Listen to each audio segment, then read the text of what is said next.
وہ روزے سفر میں رکھے جا سکتے ہیں۔ رمضان کے روزے خاص طور پہ ہمارے یہاں سفر میں، اگر سفر مسافر ہے سفر میں جا رہا ہے تو سفر میں اس کے لیے روزہ ٹھیک ہے، اچھا اس کی قضا کا کیا حکم ہے ان روزوں روزہ رکھے گا، قضا رکھنی پڑے گی؟ وہ تو واجب ہے نا، واجب ہے، گنتی پوری کرنی ہے نا اس کو، بعد میں گنتی پوری کرنی کہ نہیں کرنی ہے، صحیح ہے، اس گنتی کو پورا کرنا ہے، جو قرآن مجید میں یہی تو فرمایا گیا، ایام معدودات فمن کان منکم مریضا او علی سفر فعدۃ ایام اخر، تو اس میں کیا کرے، جو دوسرے ایام میں گنتی پوری کرے، ان روزوں کو پورا رکھے گا۔ ٹھیک ہے، ٹھیک ہے مفتی صاحب، چونکہ روزے پہ ہی بات ہو رہی ہے مگر ساتھ میں نماز کو جوڑوں گا، یہی حکم ہے روزے اور نماز کے لیے، اور اس کا فاصلہ کیا نہیں، شہر کی کس حد سے باہر نکل جائے، کلومیٹرز میں اگر ناپے تو کیا ہوگا؟ نہیں، حکم میں تھوڑا سا فرق ہے۔ اب روزے میں تو یہ ہے کہ وہ چاہے تو نہ رکھے اور بعد میں اس کی قضا کر لے، نماز میں ایسا حکم نہیں ہے کہ وہ بعد میں قضا کرے یا چھوڑ دے، نماز تو پڑھنی ہے مگر اس میں تخفیف ہے۔ تخفیف کا مطلب کہ جو 4 رکعت والی ہے وہ اس کے لیے 2 رکعت ہو گئی ہے، اب وہ 2 رکعت نماز ادا کرے گا، اور سنتوں میں اگر اس کے پاس وقت ہے کرنا چاہے تو پڑھ لے، نہ تو سفر میں سنت نہیں پڑھی جاتی، تو یہ تخفیف اس کے اوپر ہے۔ باقی احکامات مسافرت کے وہی ہیں جو مفتی صاحب نے ذکر کیے کہ سفر شروع ہوتا ہے 38 میل سے، 38 میل دور جانے کا ارادہ ہو، اگر قریب شہر ہے بالکل لگا ہوا ہے 38 میل کی مسافت نہیں ہوتی تو پھر وہ سفر شمار نہیں ہوگا، اور پھر سفر 15 دن کی قصد جیسے کہ فقہ حنفی کے نزدیک اور فقہ جعفریہ کا جیسے علامہ صاحب نے فرمایا 10 دن کا ہے کہ اس سے کم کا قصد ہو، اگر اس سے زیادہ کا قصد ہے تو راستے میں تو وہ نماز کا تخفیف کر سکتا ہے، مگر جب اپنی منزل پہ پہنچ جائے گا تو پھر اس کو پوری نماز پڑھنی پڑے گی۔ ٹھیک ہے، واضح ہو گیا، یہ روزے کے مسائل ہیں، ان کا ذکر ہو رہا ہے، 10 دن اور 15 دن کا ایک چھوٹا سا فاصلہ رہا، البتہ یہ طے ہو گیا کہ یہ آپشن نہیں ہے اس طرف، اور دوسری طرف یہ کہ ایک آپشن ہے، اگر سفر میں آپ کو آسانی ہو اور دقت نہ اٹھانی پڑے تو آپ رکھ سکتے ہیں۔ میں بعض مسائل ایسے بھی رکھتا ہوں جو آپ کی اور میری زندگی سے بہت زیادہ جڑے ہوئے ہیں، مگر ایک مختصر سے وقفہ لے رہا ہوں، لوٹ کر آؤں گا، عرفان رمضان میں آپ کا انتظار رہے گا۔ عرفان رمضان، عرفان رمضان، عرفان رمضان، عرفان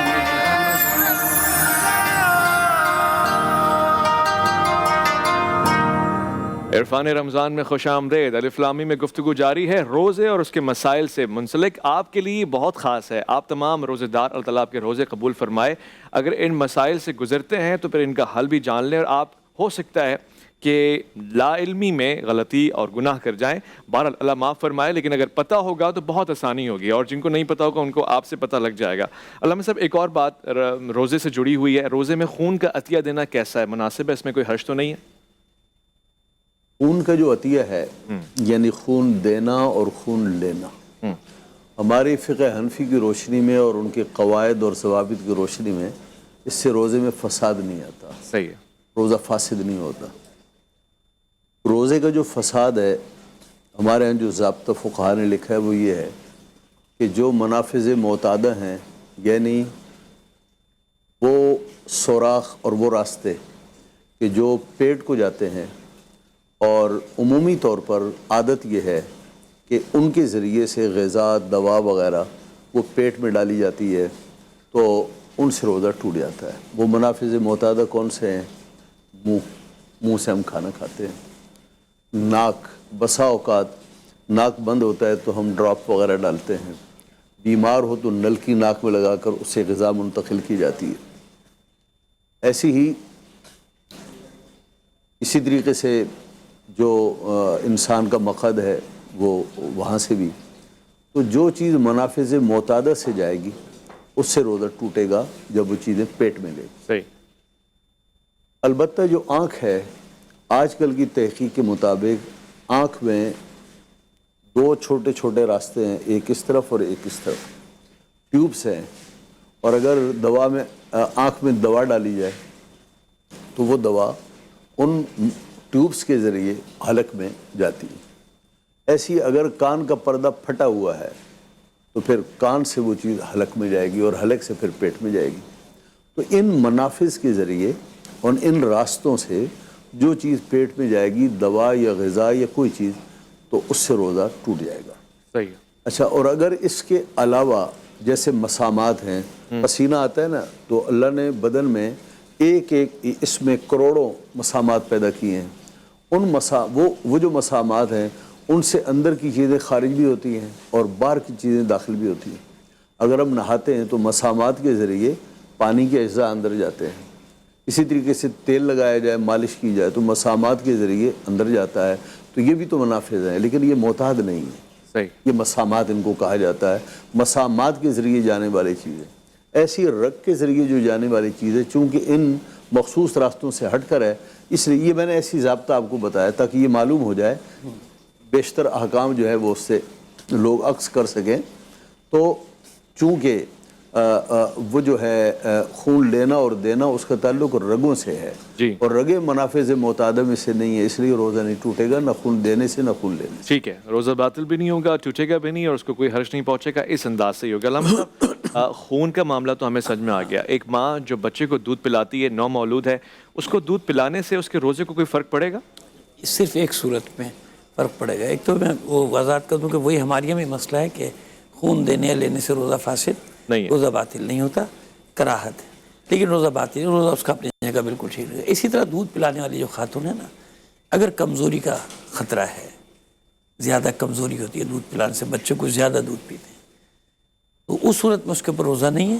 اچھا. لیکن اگر وہ قابل برداشت ہے، پلا سکتی ہے اور روزہ بھی رکھ سکتی ہے، جیسے ہوتی ہیں مائیں رکھتی ہیں، دودھ بھی پلاتی ہیں، روزہ بھی رکھتی ہیں، پھر وہ روزہ رکھ سکتی ہے، اطمینان سے روزہ رکھے، کوئی حرج نہیں ہے. کوئی حرج نہیں. لیکن اگر مشقت کا باعث ہے اس کے لیے، تکلیف کا باعث، کمزوری بہت زیادہ ہے کیونکہ اسے مسلسل غذا دینی ہے نا اپنے بچے کو، یا اگر کسی دوسرے کا بھی بچہ ہے اس کو دودھ پلاتی ہے، جس دودھ پلانے والی بھی خواتین ہوتی ہیں، تو اس صورت میں اس کے روزے کی رخصت ہے. بعض میں اس روزے کی قضا رکھے، ان روزوں کی قضا رکھے، لیکن رکھ سکتی ہے، طاقت ہے، روزہ رکھے. ٹھیک ہے، بہترین ہو گیا. مفتی صاحب، وہ ہمارے جوان جو سرحد کی تحفظ کی قسم کھائے بیٹھے ہیں اور روزے میں، گرمی میں، سردی میں ہوتے ہیں سرحدوں کے اوپر، ان کے لیے روزے کے کیا احکامات ہیں؟ اگر ٹیمپریچر اس قدر ناقابل برداشت ہو یا عام معلومات میں یا عام معاملات میں بھی اگر گھرا ہوا تو کیا کرے؟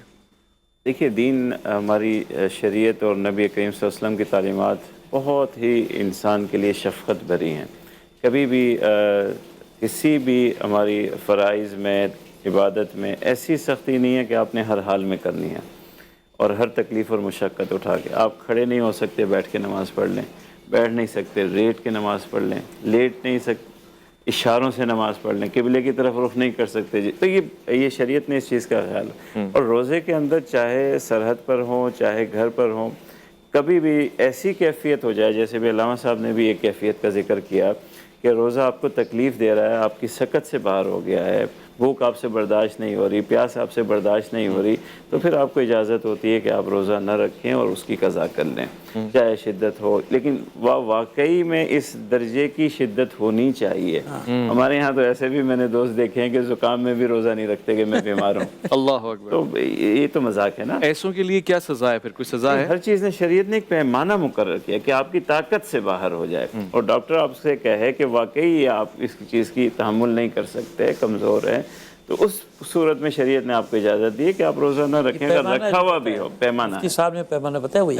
اس میں تو مجتہد وہی ہوا نا، ڈاکٹر ہوا نا. ڈاکٹر اگر یہ طے کر لے کہ آپ کو روزہ نہیں رکھنا ہے تو پھر آپ روزہ آپ نے نہیں رکھ سکتے. اور وہ جو اور ہے بھی تو اسے آپ توڑ کر کے آیت میں بھی تو وہی ہے جو انہوں نے فرمایا، یرید اللہ بکم العسر یسرا ولا یرید بکم العسر. اسرا، اللہ آسانی چاہتا ہے، مشکل تو نہیں آپ کو چاہتا. میں اپنی زندگی کا ایک واقعہ بتاؤں. جی، بیان فرمائیں.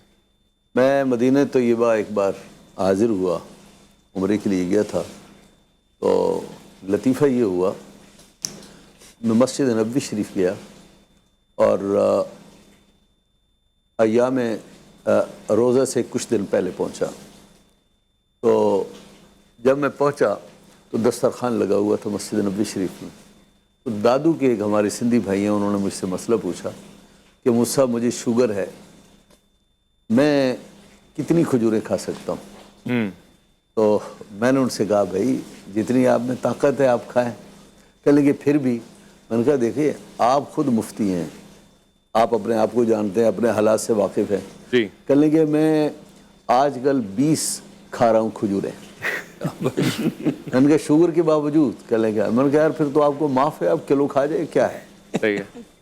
جب میں نے سنا کہ بھائی یہ شوگر کا مریض ہے، 20 کھجوریں کھا رہا ہے، مجھے ہائی بلڈ پریشر ہے، ہاں، تو میں 2-3 کھجوریں کھاتا تھا، مجھے بھی شوق چڑھا تو میں نے کہا چلیں 5-6 تو میں بھی کھا لوں.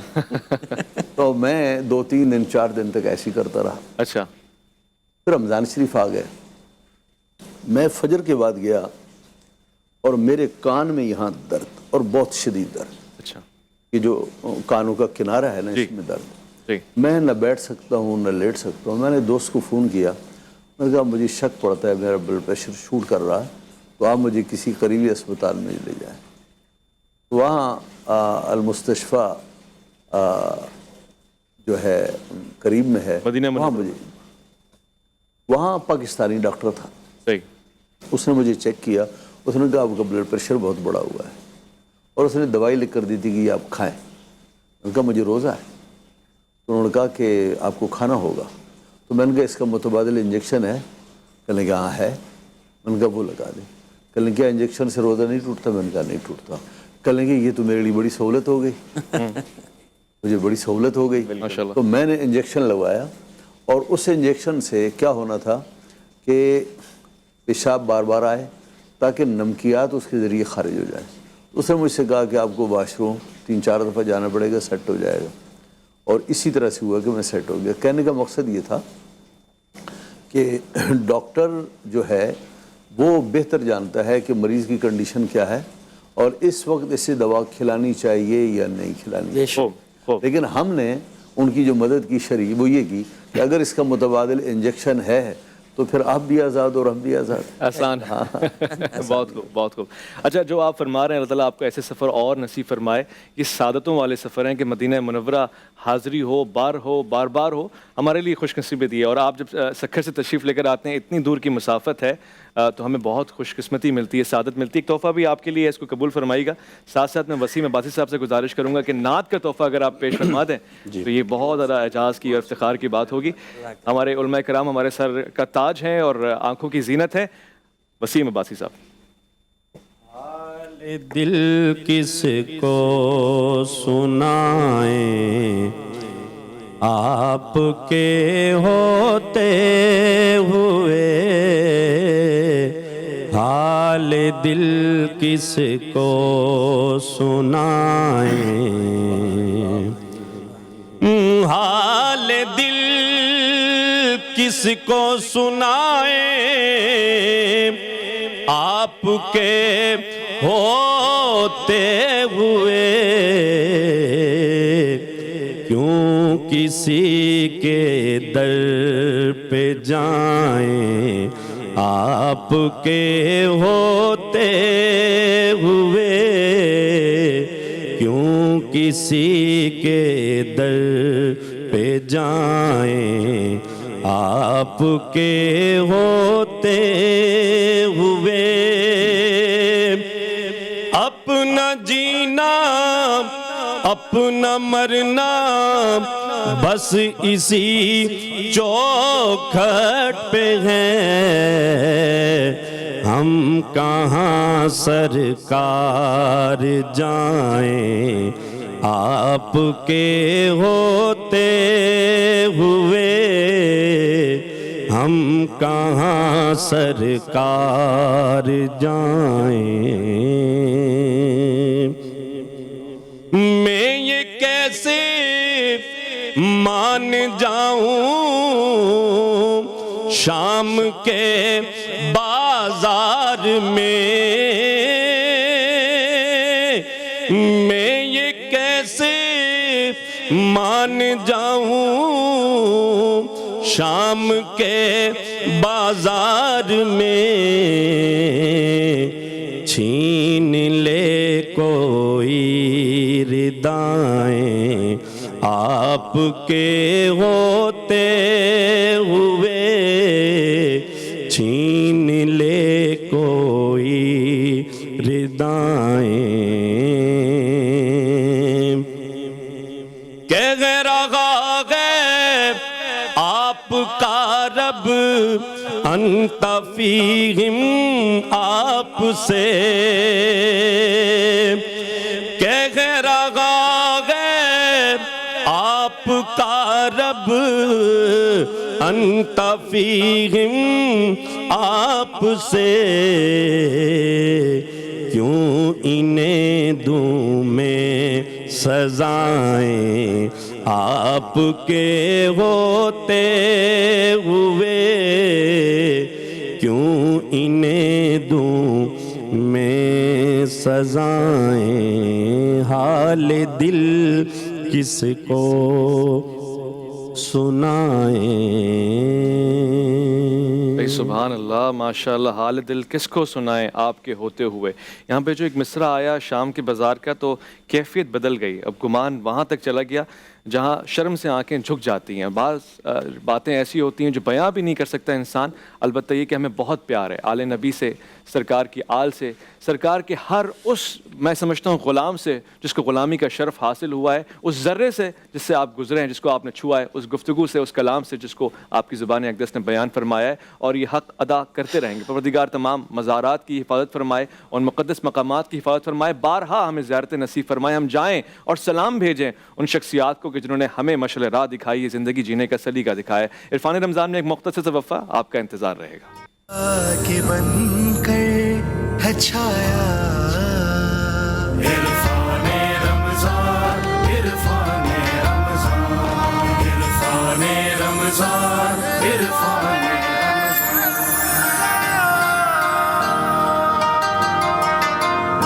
عرفان رمضان میں خوش آمدید۔ الف لام میم جاری و ساری ہے۔ روزے کے حوالے سے سوال جواب پوچھے جا رہے ہیں، بہت سارے سوالات آپ پوچھتے ہیں، بارہا پوچھتے ہیں اور کچھ موصول ہوتے ہیں، ہم ان میں سے چند کا انتخاب کر کے جن کو بہت زیادہ اہمیت کا حامل سمجھتے ہیں علماء کرام سے پوچھ لیتے ہیں۔ علامہ صاحب، گفتگو روزے کے حوالے سے ہو رہی ہے، روزے کی صحت پہ کوئی فرق پڑتا ہے اگر ناخن کٹوائے جائیں یا بال کٹوائے جائیں یا خط بنوائی جائے؟ کیا مطلب ہے؟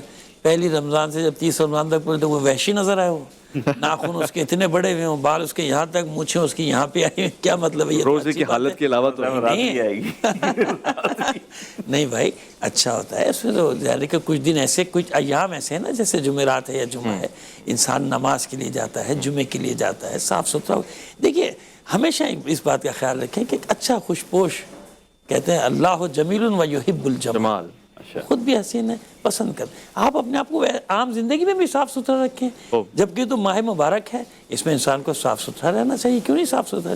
کوئی حرج نہیں ہے، اپنے جس کو کہتے ہیں خط بھی بنوائے، ناخن تراشے، سب کچھ کرے، کوئی حرج ٹھیک ہو گیا۔ نہیں۔ مفتی صاحب، ایسے کام مجھے بتا دیا کہ خون وون نکالنا، یہ سب کرنا، ہاں وہ جو ہوتے ہیں دوسرے کام، اس کو کہتے ہیں نا کسی کو انگلی پکڑاؤ تو وہ یہاں پورا ہاتھ پکڑ لیتا ہے، معلوم فیشل بھی کروا رہا ہے اور میک اپ بھی کروا رہا ہے، اور اس کے بعد نہ معلوم کیا کیا چیزیں، اور جب نئی نئی چیزیں آ گئی نا، پہلے تو خواتین کا میک اپ سنا جاتا تھا، اب تو ماشاءاللہ لڑکوں کا بھی میک اپ ہوتے ہوئے دیکھا میں نے، اور سنا بھی بہت ٹی وی پر بھی آتا ہے۔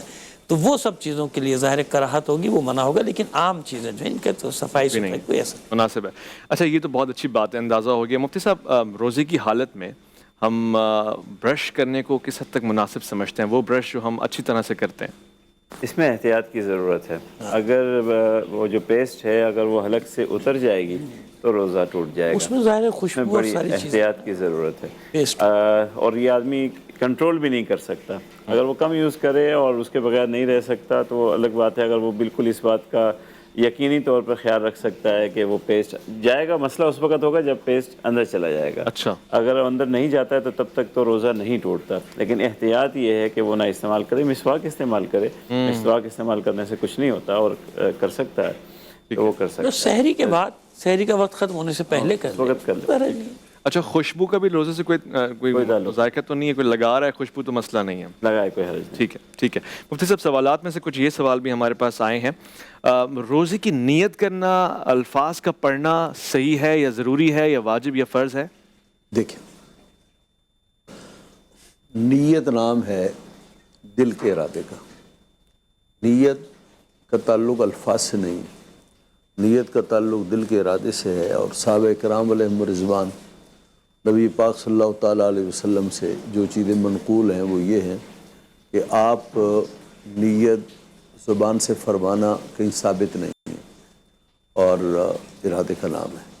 ایک شخص ہے، اس نے سحری کھا لی، سحری کھانا ہی نیت کے قائم مقام ہے، اس لیے کہ وہ سحری آگے پیچھے تو نہیں کھا رہا، آج کھا رہا ہے، تو سحری کھانا اس بات کی دلیل ہے کہ اس نے روزہ رکھنا ہے، اس لیے یہ نیت کافی ہے۔ ایک آدمی گھر سے چلا، نماز کے لیے جا رہا ہے اور کوئی کام ہے ہی نہیں اس کا، اور امام کو پایا اور اس وقت نیت کا استحضار تازہ نہیں ہے، لیکن نیت کا یوں تو استحضار ہے، تازہ نہیں ہے، نماز ہو جائے گی ایسی جنازے کے لیے۔ لیکن البتہ یہ ہے کہ زبان سے اگر نیت کر لے تو اس میں کوئی حرج کی بات بھی نہیں، ٹھیک ہے، تاکہ زبان اور دل میں مطابقت اور موافقت ہو جائے. بہت خوب، بہت خوب. اور اس سے تھوڑا سا یہ ہوتا ہے کہ ایک عبادت کرنے والا آدمی اس کو زیادہ اطمینان مل جاتا ہے. پروٹوکول اچھا ڈیفائن ہو جاتا ہے. بجا فرمایا آپ. تو اس لیے آپ نے یہ دیکھا ہوگا کہ ہم اس پر عمل کرنے کے باوجود کہ نیت دل کے ارادے کا نام ہے. آپ نے دیکھا ہوگا علماء کو کہ جب جنازہ تیار ہوتا ہے اور تو نیت بتائی جاتی ہے کہ نیت کی میں نے 4 تکبیر نماز جنازہ فرض کفایہ کی. وہ صرف اس لیے ہوتا ہے کہ تاکہ لوگوں کو ایک استحضار وہ ہو جائے. جی اس میں کوئی حرج کی بات نہیں ہے. ٹھیک ہے. البتہ یہ ہے لاہور اور اس کے مضافات میں فقہ جعفریہ کے مطابق اذان مغرب کا وقت ہوا چاہتا ہے.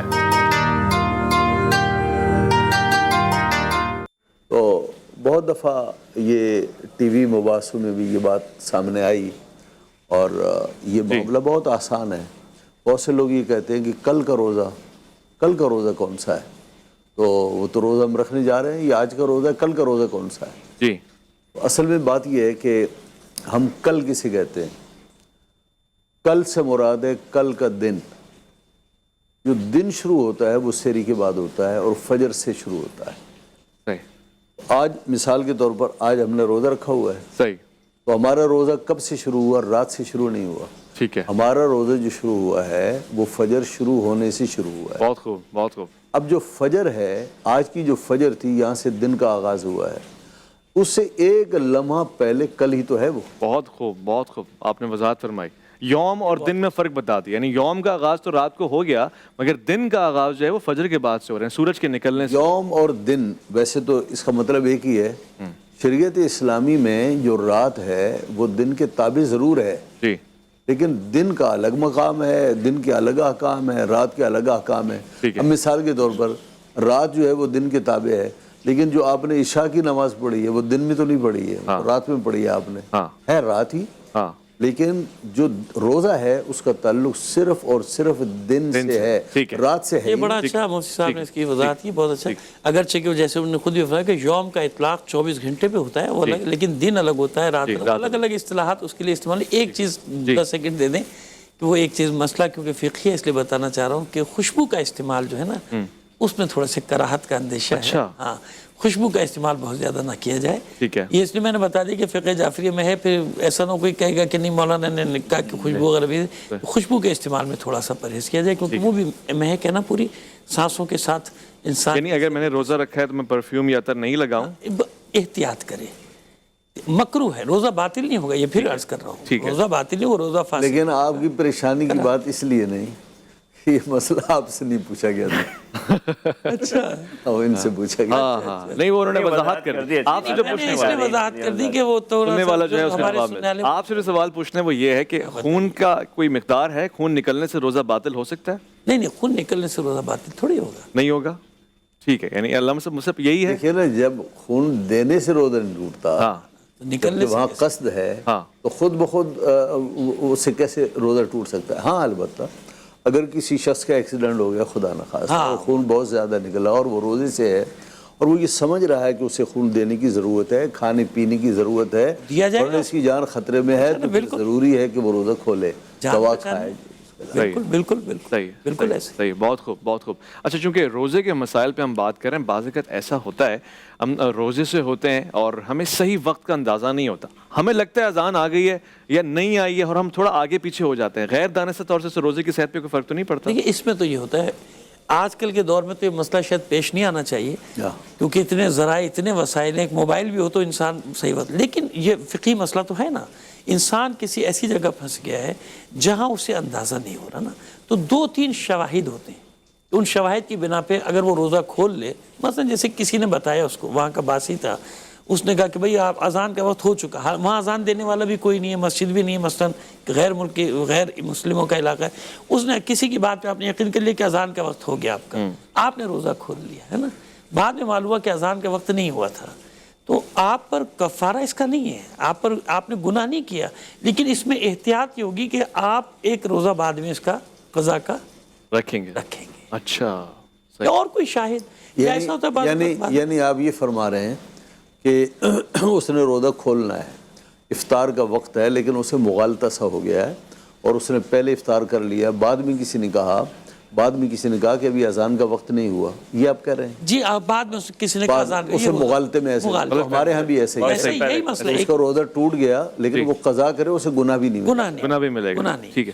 اچھا یہی کام سحری میں بھی ہے. آپ سے بھی ایک سوال یہ پوچھنا ہے, یہاں پہ اس وقت بات چل رہی تھی پھر ہم بریک میں چلے گئے کہ قصر کا معاملہ نماز کے ساتھ ہے.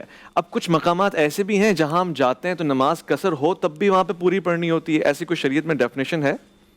امام کے پیچھے اگر آپ ہیں اور امام مقیم ہے, وہ 4 پڑھا رہا ہے تو آپ نے 4 ہی پڑھنی ہے. اچھا. اور اگر آپ خود سے پڑھ رہے ہیں تو پھر آپ 2 پڑھیں گے, پھر آپ 4 نہیں پڑھیں گے. صحیح. پھر آپ 4 پڑھیں گے تو غلطی کریں گے. اچھا. امام مقیم ہے, اس کے پیچھے آپ پڑھ رہے ہیں, آپ 4 پڑھیں گے, پھر 2 نہیں پڑھیں گے, پھر 2 پہ سلام نہیں پڑھیں گے, 4 مکمل کریں گے. یہ امام کی وجہ سے ہے, کوئی خاص مقام کی وجہ سے نہیں ہے؟ نہیں, کوئی آپ مقام سے حج کی طرف نہیں جا رہا. میرا مسجد نبوی کی طرف جا رہا ہے, اگر ہم وہاں ہوتے ہیں تو ہم پوری نماز پڑھتے ہیں, قصر نہیں پڑھتے, یعنی سفر کی حالت میں؟ مسجد نبوی ہو یا مسجد حرام ہو, جہاں بھی ہوں, احکام شرع کے ہم پابند ہیں. اور وہاں جو آنے والے لوگ تھے مسجد نبوی میں یا مکہ مکرمہ میں, تو جو لوگ مسافر تھے وہ قصر ہی پڑھتے تھے. حضور نبی پاک صلی اللہ تعالیٰ علیہ وسلم مکی شریف تشریف لے گئے تو آپ نے وہاں قصر نمازیں پڑھی.